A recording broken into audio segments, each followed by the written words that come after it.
So this is how you can allow pop-ups on the iPad, and let's get started. If you are new on this channel, make sure you are subscribed so you do not miss tutorials and videos like this one. So if you are using the Safari built-in browser, you can open up the main settings app of the iPad, scroll entirely to the bottom where you can see the apps section. From the apps list, of course, pick Safari and browse through the available settings for the app. From those, you should be able to find an option which is called block pop-ups. This has only one toggle which you can either enable or disable, but if you want if you want to allow pop-ups, you need to have it turned off, right? So you don't have the blocking active so they can actually pop up. So yeah, that's what you need to do. It's like within Safari, it's right here.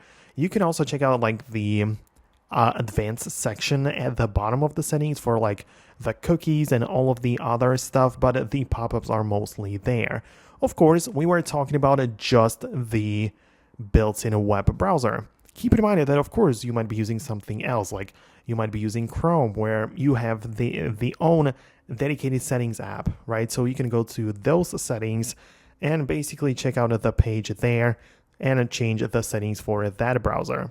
Obviously, there's like the Firefox, Orion, and much more, so you need to make sure that you have it set up the exact way for your preference. So that's how it works. At the end of the day, you should just make sure it works well for you. But thanks a lot for watching.